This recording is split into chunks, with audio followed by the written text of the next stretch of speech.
যেদিন Richa world cup জেতে বা ভারত ওয়ার্ল্ড কাপ জেতে আমি ওনাকে SMS করি যে আপনাকে এই ফাংশনে আসতে হবে। উনি এক কথায় রাজি হন, বলে হ্যাঁ নিশ্চয়ই আসবো, কারণ মহিলা ক্রিকেট এত জায়গায় পৌঁছেছে, আমি ছেলেদের ক্রিকেটারদের সাথেও মহিলা ক্রিকেটকেই অতটাই সাপোর্ট করি আর চাই অতটাই এগিয়ে চলুক। আমার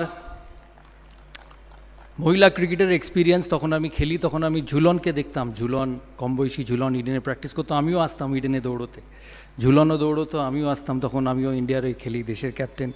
তখন মহিলা ক্রিকেট এখনকার মতো এত বড়, এত ফাইন্যান্সিয়ালি স্টেবল আর এত পপুলার ছিল না।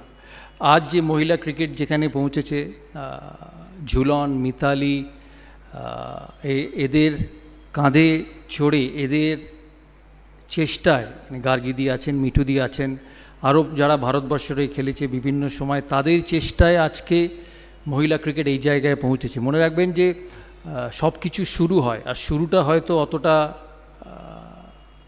আড়ম্বরের সাথে, অতটা ড্যাজলিংলি হয় না, কিন্তু সময়ের সাথে যারা শুরু করে তারাই সেই ক্রিকেটটাকে একটা জায়গায় পৌঁছে দেয়। আজকে রিচা, জেমাইমা, শেফালি, স্মৃতি, হরমনপ্রীত, যাদেরই নাম করুন, তারা যে আজ এখানে যে জায়গায় পৌঁছেছে, এটা কিন্তু তাদের জন্যই। তাদের পূর্ব যারা খেলেছে মহিলারা দেশের হয়ে, তারা ক্রিকেটকে এত মহিলা ক্রিকেটকে এত উঁচু জায়গায় নিয়ে গেছে, এটা কিন্তু তাদের জন্যই। সেই জন্যই ওয়ার্ল্ড কাপ ফাইনালে যখন রিচা বা স্মৃতি বা হরমন যখন ওয়ার্ল্ড চ্যাম্পিয়ন হয়, তারা কিন্তু মিতালি বা ঝুলনকে ইকুয়ালি রেসপেক্ট দিয়েছে, এটা দেখে আমার সবচেয়ে ভালো লেগেছে।